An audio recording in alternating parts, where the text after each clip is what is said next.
Welcome to another Brain Hope Reality. PTSI, not PTSD. PTSD, bad. Anyway, I have a pleasure of my excellent, amazing friend Paul, Mr. Blavin, here. And I thought we can have a great conversation, and we'll see where we go. All right. Thanks for having me, Gene. Thanks for coming and bringing your loved one here. Really appreciate it. So I believe in pretty loose format in the sense I don't have any specific things. We've known each other relatively short amount of time, but we certainly spend a lot of time chatting. We've covered a lot of ground in a short period of time. I think we're doing some crazy things. So very rapidly, so we met through a mutual acquaintance, and I think we had a really good discussion. And then you and I have, I think, a very similar perspective on mental health. So maybe you can kind of summarize what you think mental health is all about and what can you and I together do about it.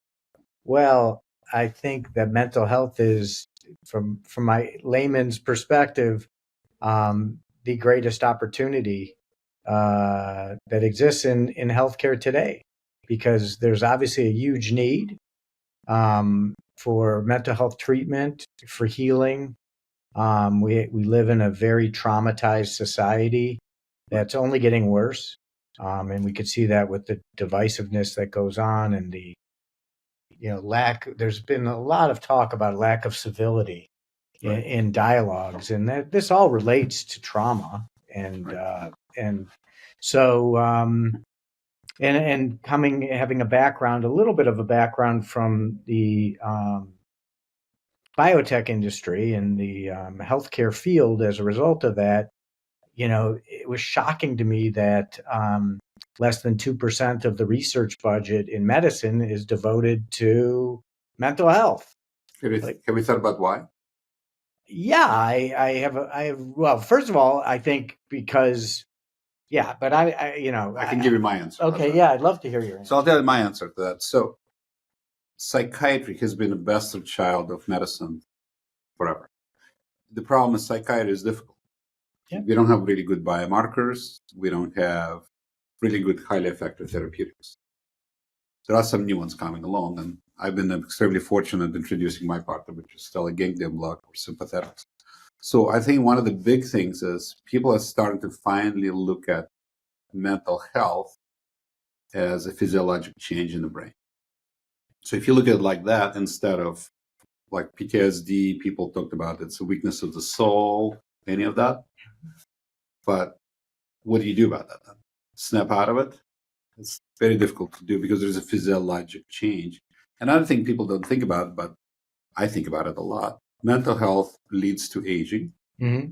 It leads to heart attacks, sexual dysfunction. 85% of men with PTSD have sexual dysfunction. That's a horrible number. And it leads to other problems, obviously.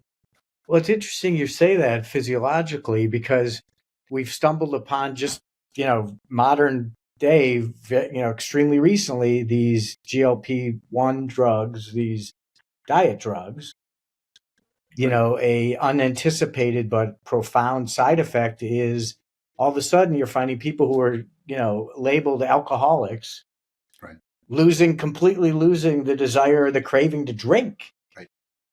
Right. And that was also considered a, spiritual deficit. Yeah, it's a weakness. Alcoholics Anonymous has been phenomenal for certain people and so on in trying to fill that spiritual deficit. But boy, it's striking how people can start taking Mounjaro, Wegovy, Ozempic, and all of a sudden they lose their craving for alcohol without going to an AA meeting, by the way. Yeah, exactly. So if you think about it, to me, that has been the huge push of PTSI term. If you think of a broken leg, so in the olden days, before casts, before doctors, before x-rays, they know they're walking and it looks weird. Something is wrong, but they don't know what to do about it. You can do the shaman thing, you can do leaves on it, but until you straighten it out, it ain't going to work. Mm-mm. So to me, when somebody has, like, for example, one of the things that's still being used, which I'm totally against, is called exposure therapy. So the idea there, you have gone through, let's say, battle, and let's say we're in a tank. So they put a VR VR helmet on, so it's like reliving the battle, and they burn flesh, like chicken flesh, so it smells like that, and this have put cordite smell.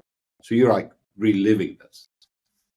So, and shockingly, only 5% people complete that. I don't know why that is. Right. So physiologically, so I've talked to the person who started it. I said, that makes no sense physiologically. It's like you have a broken leg, so go up the hill a few times and come back.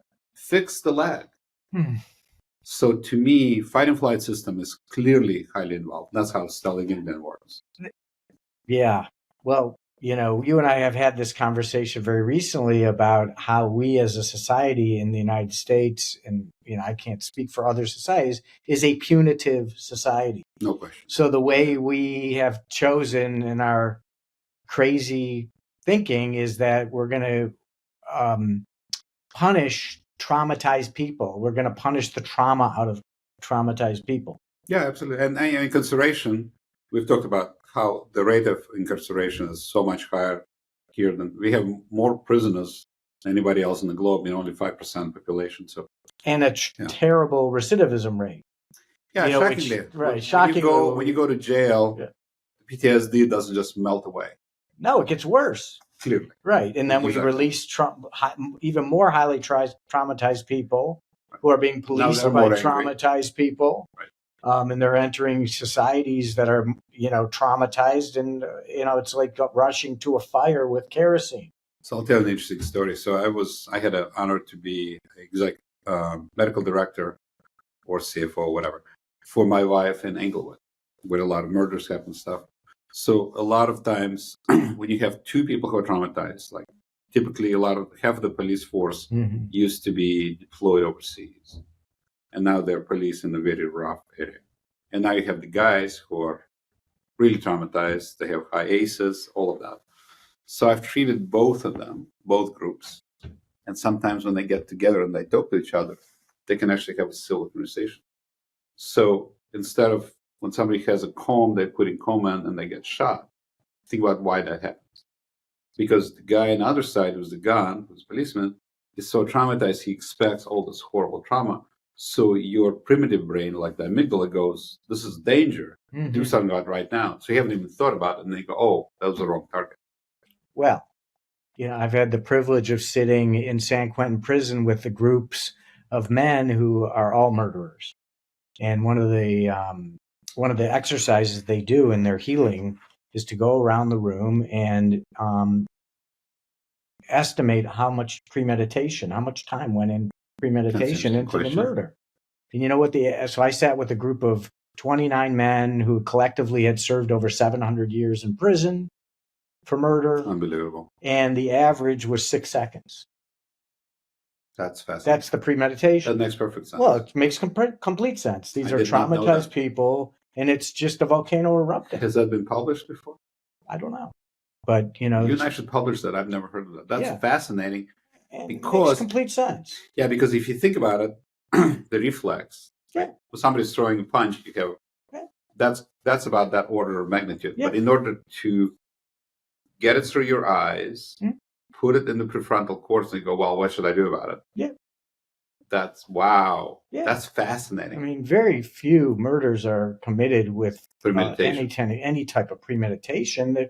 It's just traumatized people who, and if you go through those 29 people that were sitting in that room, they've all had violent crimes or violence committed against them so much. I mean, they're so traumatized. So it's interesting. So let's look at it from my perspective of physiological things. So when you have, let's say, if you're a child, let's say you're a child in Englewood, so lower amount of resources.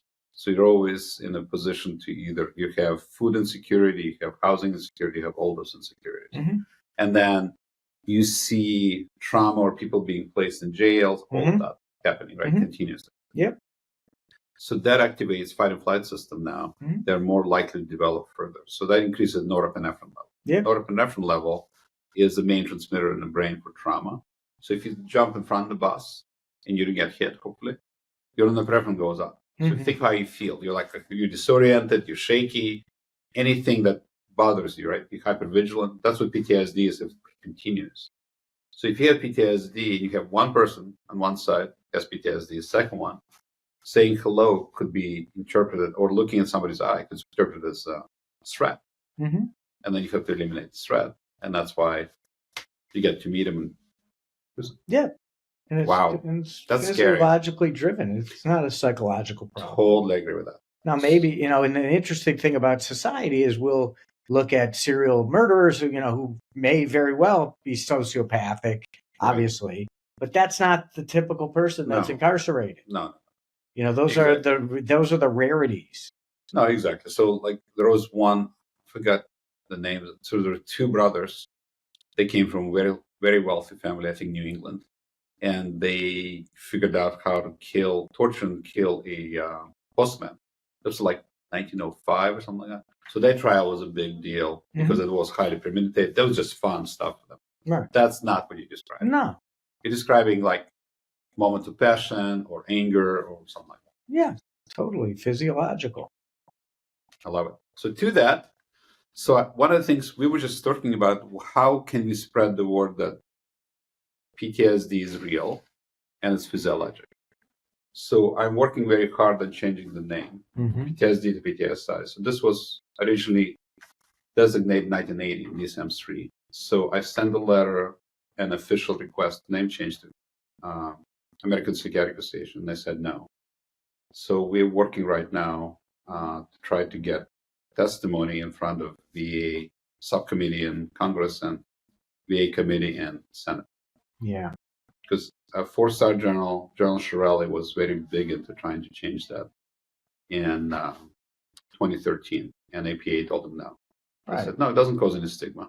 I did a study shows stigma, but the battle continues. Anyway, so I think they should revisit the Hippocratic Oath because, these doctors, what are they trying to, is it their ego, or are they trying to actually help people? Because clearly it's stigmatized. It's stigmatizing. But they disagree with it. That's their thing. But it's not a matter of how they agree or disagree. There's data. I know, and I have doctors are supposed to be. I know they're not scientists. They ought to be, but they ought to at least be able to understand. I assume they teach you in medical school how to read studies and understand data. And if the data is saying that it's stigmatizing, well, they said that there's not enough data. Right. There's never enough data. Great. But think about DSM, what it stands for. Diagnostic Statistical Manual. It was originally designed in the 1950s. Statistical manual means a scientific study thereof. Well, I'm curious, isn't part of the Hippocratic Oath do no harm? That is the number one rule. That's number one rule. So what would be the harm of change if there is data?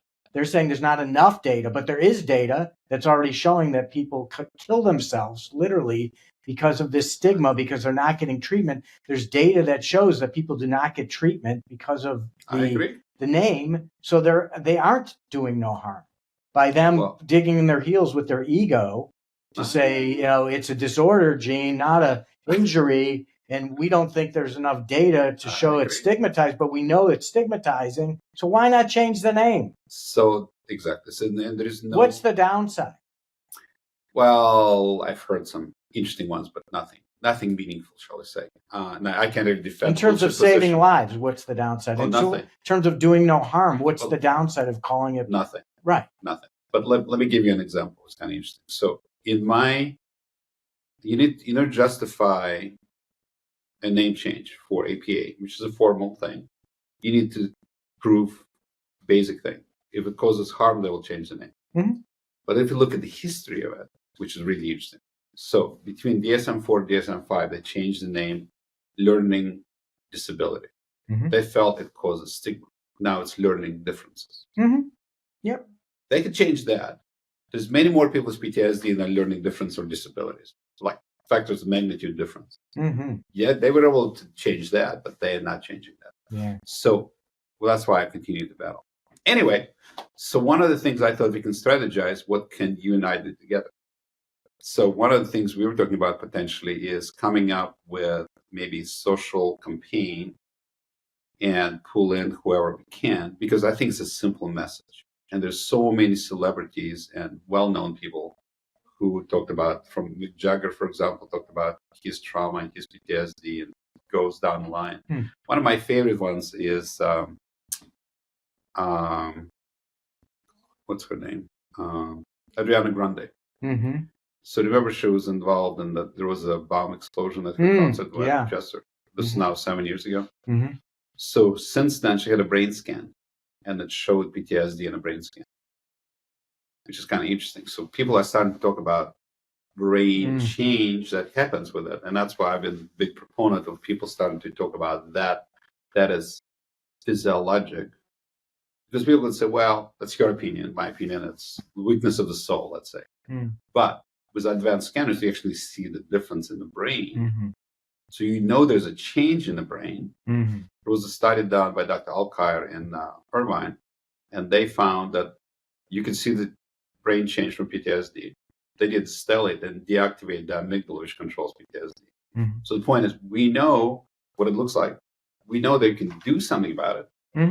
And we also know very clearly, when I deal with a lot of special forces guys, and every one of them says, if we change the name, more of my brothers and sisters are going to be seeking care. It's not a complicated concept. No. It is so simple. No. And the data argument is just people's ego. Pushing it back. Yeah, it's basically, well, you prove it. Yeah, exactly. And to say there's not enough data when we're losing 35 to 40 veterans a day. 45 now. Right. So it's going up. We have an epidemic. Right. We have a highly I assume the APA, the people in power at the APA realize we have a crisis in mental health. Well, they clearly care about it. And they clearly care about it. It just gets me right there. They care. And so, the other part that just came out, there was a study, it was published in the American Psychological Association, that 2024, this is the highest suicide rate since 1941. Wow. World War II started in 1941. Yeah. That was a little stress stuff, right? But now we're at that level of suicide, which is mind-boggling. Yeah. So I think the need is the other thing that's cool that I want to kind of review with you is, so current diagnostics for suicide is I used to be an ER doctor, say, okay, are you suicidal? They go, no. Okay, we're done. So I'm working on a physiological device to be able to predict who's going to be suicidal. But regardless, the question is, if somebody does say they're suicidal, what people I think need to know is that there are current treatments today. Yes. That can do something rapidly. Yes. Like ketamine has been shown to reduce suicide ideation. Yes. We actually have a paper submitted for publication that stellate can reverse suicidal thoughts. Yep. There are other things potentially can do it, but I know those two can do it. Yep. So the point is there's hope. Yes, there is. As I was telling, my mother took her life, and I think one of the things that I've learned about it, if you have no hope, it's much easier to take your life. Yeah. At least I've never met anyone who was hopeful and being really suicidal. Right. So getting the hope back, I think if I were going to name a movement, that would be get your hope back. Yeah, I agree with you. And you haven't even mentioned psychedelics. And we know amazing. There's incredible data already. There's it's the best. Incredible data. I think it's great. And it's an example of how regulation has stifled an extraordinary opportunity for the last 60 years. I think longer than that. And now it's coming forward. It's bubbling up. And, we'll have MDMA assisted therapy, God willing, FDA approved this year. Psilocybin is not far. LSD is moving along. Right. And, there was the great study at NYU that, it was a very well structured case controlled study that had people who were given, death sentences. Effectively, they were told you have terminal cancer, you're going to be dead in, a certain number of weeks or months. And, I think close to 80% of the cases where they were given proper psychedelic assisted therapy with psilocybin, had a dramatic reduction in anxiety.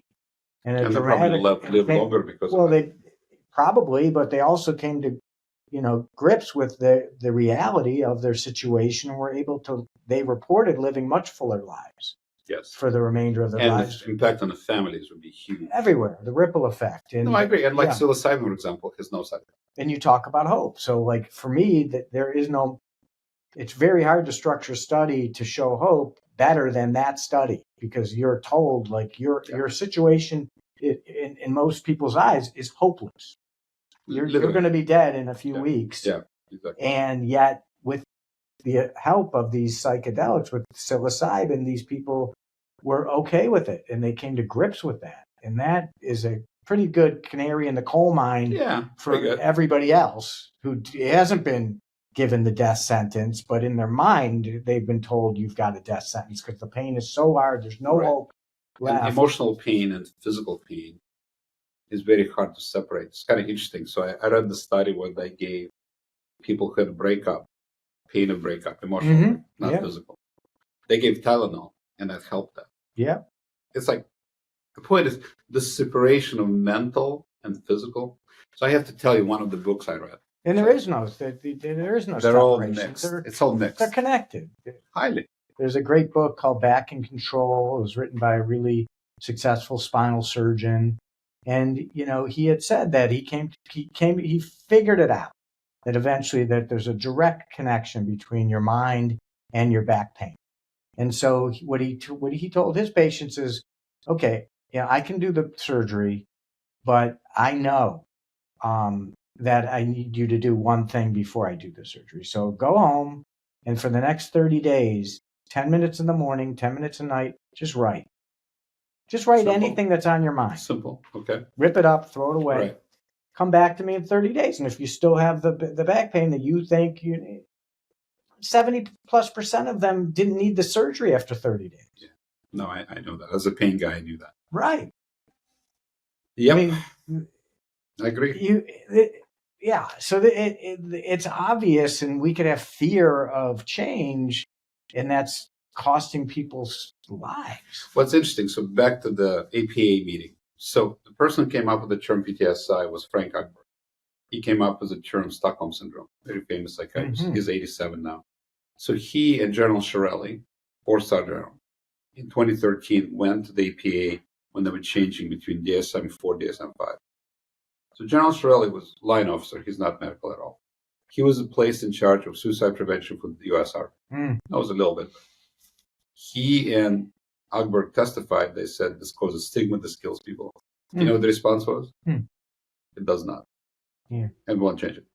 You have a 4-star general in charge of suicide prevention for the Army tells you this. What kind of data do we need? Well, more importantly, how are you doing no harm? Well, doesn't matter. How right? It doesn't matter to them. Well, yeah. So anyway, I got to tell you one last thing to close up on. So I read this book. It's called it's called Desperate Measures. There was a history of psychiatry in the United States and global for 200 years. So my favorite one just shows how crazy we have been. It was biological or surgical psychiatry, they called it. So it started in 1907 and ended, thankfully, in 1924. So they figured out, so one man figures out that when somebody has a high fever, they see things and hallucinate. And then, so his idea was when somebody does not have a fever, they doesn't have mental health things because there is an infection somewhere. So subclinical infection. So 2 places he thought the bugs can hide.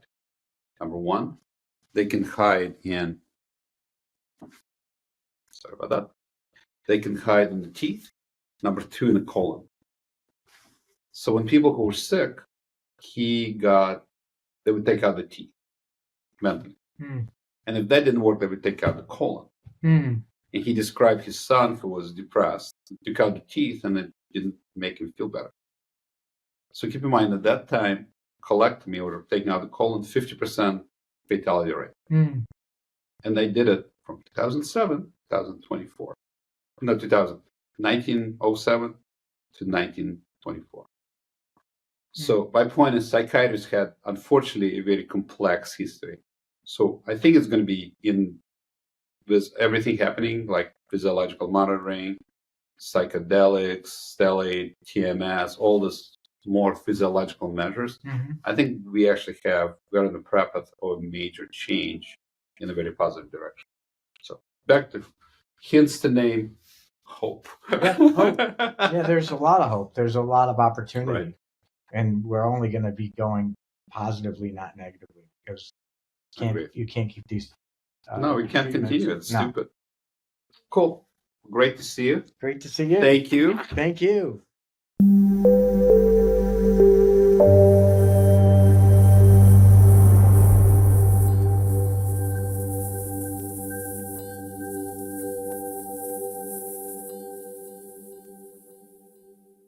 All the struggle and pain I leave behind.